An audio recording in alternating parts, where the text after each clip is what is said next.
Florida lawmakers are urging the Puerto Rican government to expand housing aid for evacuees fleeing the island, as the federal housing program is set to expire in less than a month.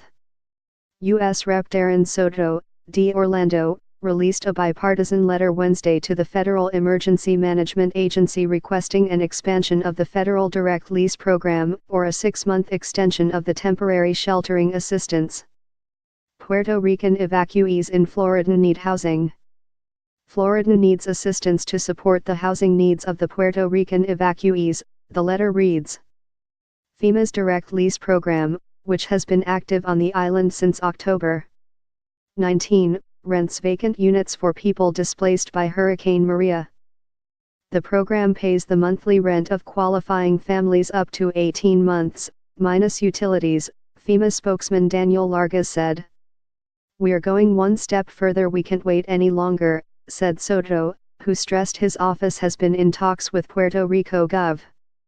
Ricardo Rossello to expand the federal housing program to Florida for the past 3 weeks, to no avail. As a designated host state, Florida doesn't have the authority to request this aid directly from FEMA, Largas said. It must be requested by the Puerto Rican government and expanded into Florida. Puerto Rico has different issues than the state of Florida, Soto said. There's a concern on the island that this will encourage people to stay in Florida, but we have to do something about it. Rossello's office could not be reached for comment. The Hotel Voucher Program, TSA, has benefited more than 1,300 displaced families in Florida, but it will end January 13, Largas said. Gov. Rick Scott said he's committed to helping the thousands of people displaced by the hurricane. "We are hopeful FEMA and Governor Rossello find a solution to help all those displaced by Hurricane Maria," he said. On Monday, several Democratic legislators in Florida sent a letter to Rossello asking his administration to request the direct lease program from FEMA.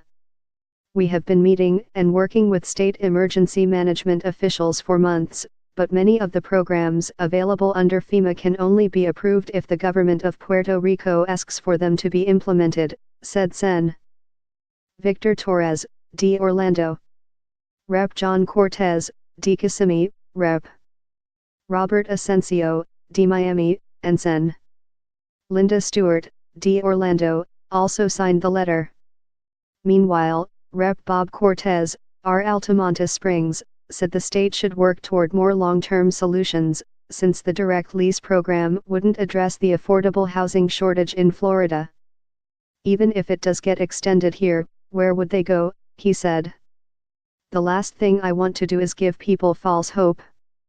Rep. Rene Plasencia, R. Orlando, said he supports the Democratic lawmakers' efforts. "If we're helping Puerto Ricans, whether it's here or in Puerto Rico, I think it's the right way to go," he said. Since October 3, more than 200,000 people have arrived in Florida from Puerto Rico. More than 10,000 Puerto Ricans have changed to Florida licenses with the Department of Motor Vehicles since the hurricane, and nearly 10,300 children have enrolled in schools across the state. B. Pedro at orlandosentinel.com or 407-232-0202.